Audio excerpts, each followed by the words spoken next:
So hey there fellow YouTubers, it's Frank Bush here again. I know it's been a little while since I put out a video. Given the sanitary crisis going on, it's caused some disruptions to my regular routine, let's just say that. But in this video, I want to show you guys detailed breakdown of exactly how you make paracord soft shackles, which are almost like a type of carabiner just made out of paracord. So stay tuned and I'll show you the exact details of how those are done. So the first thing I want to show you in this video is a conventional soft shackle. This is made out of am steel, where it's kind of a hollow cordage that is fed through itself.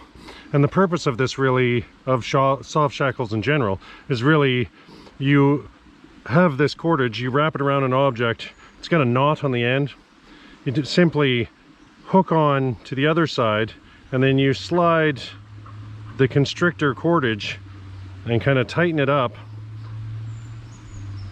and it cinches, hopefully the camera's picking this up well, it cinches tightly around the cordage right before that knot, and in essence gives me a locked loop now that is really strong. This am steel is, I think it's 1800 pound strength or something. It's really high, but quite often people don't have access to you know, advanced cordage like this. There's restrictions for availability and that type of thing, and you can see it's just as easy to take it off. So I'm going to show you today a way to make a version of one of these using paracord instead. It's not quite as strong as the soft shackle is made out of am steel, but it's definitely handy for when you're out in the field. So I'll cut scenes here. Like I say, it's just that simple to lock it up again. I'll cut scenes here and then I'll switch over to how I make these out of paracord. So I decided to switch up to one of the benches that are sitting in the park in the area that I'm in right now. Just so it's easier to kind of lay things out and show you guys in detail. So I've just got some paracord here, you know, standard 550 cord.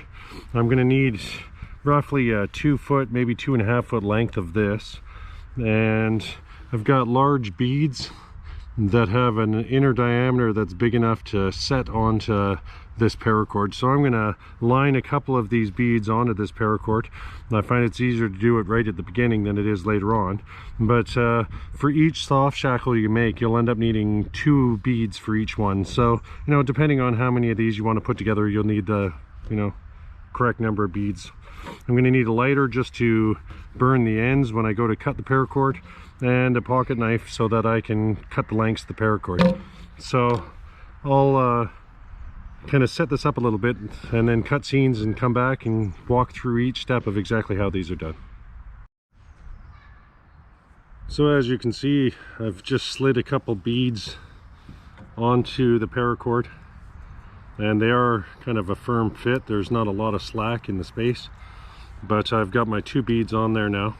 And when it comes to the end, all I'm going to do is put a simple little overhand knot into it, nothing complex. And I don't want there to be a lot of spare here. I want it to be right up near the end of the cordage. So that's first order business. I can safely slide those beads down to this end now for the short term. And I'm going to look at cutting my length of cordage now to, like I say, roughly about 2 foot, 2.5 foot or so. So I'll just cut that, say, here. It doesn't have to be, you know, exact. It really depends on the size of these soft shackles that you want. And then all I'm going to end up doing is just taking my lighter. It's a little breezy. So I'm going to take my lighter and just melt the ends, and that way there's no fraying or anything. And I'll cut back in a different angle and show you further. Okay, so I guess I should state right away, if you hear noise in the background, I'm sorry. I've already moved picnic tables or benches once already. There was a mob of about 15 teenage girls that decided to come stand right next to me as I was filming for 20 minutes, half an hour. And it seems like no matter where I move to, there's constant screaming of children and dogs barking in the background. And such is life, right? But so the end with the stopper knot on it, I'm going to slide the bead, one of the beads, right to that end. And then the other bead I've got here, which is roughly at the halfway point. So, you know, figured out roughly where the half was, adjusted the bead accordingly. Now I've put this stick into this bench here just to give me something to work with to make this a little easier. So I'm going to wrap the cordage around that stick and gonna make sure that the bead's gonna be out of the way of the knot work that I'm doing. And then I'm gonna take the main line that doesn't have the bead or anything on it yet. I'm gonna wrap it underneath itself and create a loop as such. In fact, I'll even give myself a bit more of a tag end on that. I'm okay with that, just so I've got a bit to work with in a second from now. So with the other end that actually has the bead onto it, I'm going to set that on top here, and I'm just going to use my pocket knife to kind of give me a little bit of tension and to kind of weigh it down as I go to set this knot.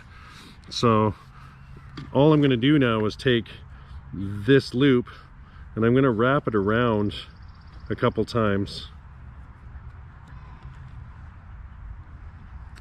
until I start to run out of loop cordage, if you will. I form this tiny little loop at the end where I'm starting to really run out of turns. I could probably even do it one more time, make it 3 turns around, but it's starting to get tight now, where I've barely got enough room to fit the paracord through. So I'm going to take that tag end now, and I'm going to feed that through that little opening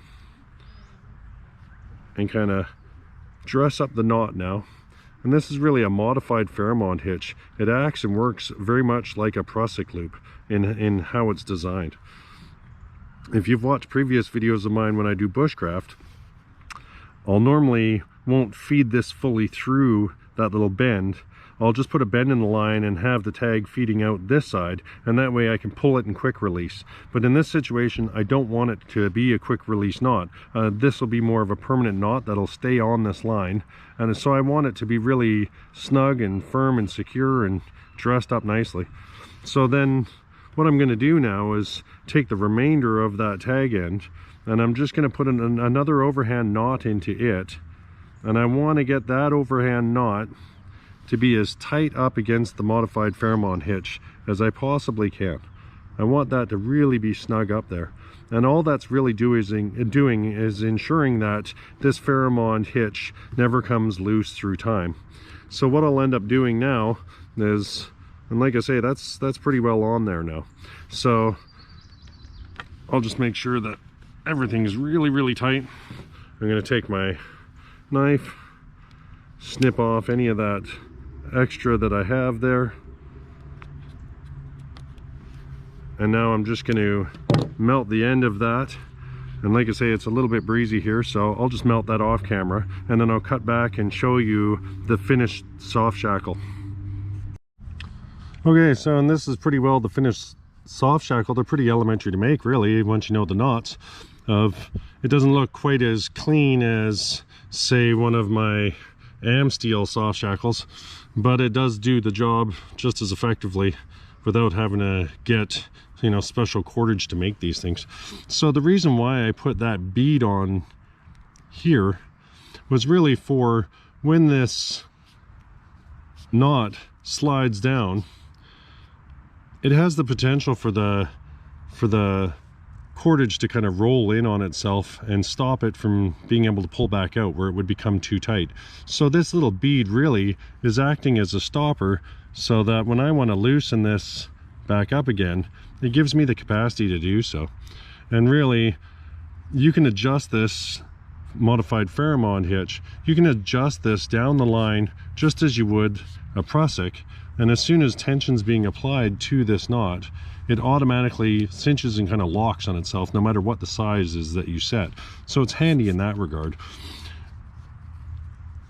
And just like a conventional soft shackle, the other end of this line now is really just the bead with the stopper knot. I can feed that through that loop, hook it on, and then just slide the modified Fairmont hitch so that it's tight up against that.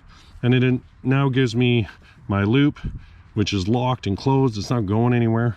And if I want to open it again, I can simply loosen it back up at the point where the bead is.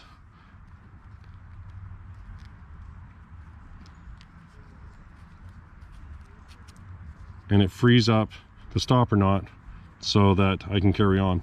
These, like I say, aren't as ideal as using something like the Amsteel and that kind of stuff, they really are more ideally suited because the cordage itself is a little bit slicker on the outside shell, if you will.